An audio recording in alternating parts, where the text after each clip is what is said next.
말라기 제2장 제사장들에 대한 명령.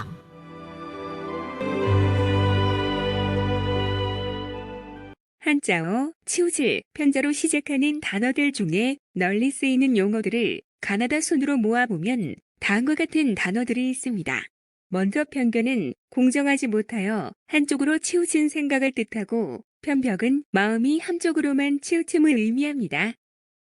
편색은 편벽된 생각으로 인하여 인색한 마음가짐을 의미하며, 편식은 어떤 음식만을 가려서 즐겨 먹는 건강에 전혀 도움이 되지 않는 식습관인데, 주로 철부지인 어린 아이에게 나타나는 증상이지만 어른들 중에도 편식을 하는 사람들이 있습니다. 또한 편에는 여러 자식을 낳은 부모가 장남이나 아니면 막내 등 어떤 한 아이에게만 치우쳐 사랑을 베푸는 잘못된 양육 태도로서 사랑받지 못한 아이들에게 마음의 상처를 주게 됩니다.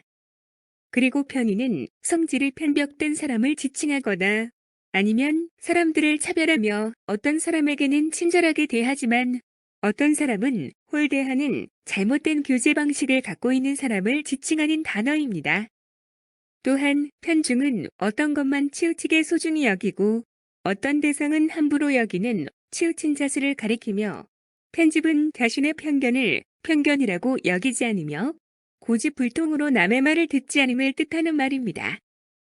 편파 역시 어느 한쪽으로 치우치며 공평하지 못한, 예를 들면 운동시합에서 편파 판정하는 심판이나 재판정에서 합리적인 판단을 하지 않거나 잠언 17장 23절에 기록된 말씀처럼 뇌물을 받고 굳게 재판하는 불의한 재판장의 처사를 뜻하는 단어입니다. 편향은 어제도 언급한 것처럼 어느 한쪽으로만 치우쳐 생각하거나 판단하는 잘못된 경향이고, 마지막으로 편협은 생각이나 도량이 매우 좁아서 편벽되게 처신하는 사람의 성정을 의미합니다. 따라서 나의 성품이나 성정이 그리고 언어 행실이 앞서 열거한 한자어, 치우칠 편으로 시작하는 단어들과 그대로 일치해서는 결과 안 되는데, 그 이유는 하나님과의 관계도 바로 맺지 못하는 것은 물론이고 사람들과 어울리는 인간관계에서도 실패할 수밖에 없기 때문입니다.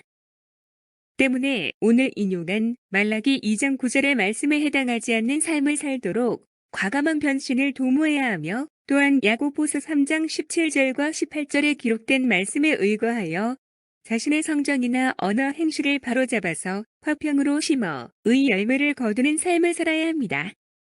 곧 오직 위로부터 난 지혜는 첫째, 성결하고 다음에 화평하고 관용하고 양순하며 긍휼과 선한 열매가 가득하고 편벽과 거짓이 없나니 화평하게 하는 자들은 화평으로 심어 의 열매를 거두느니라는 말씀입니다.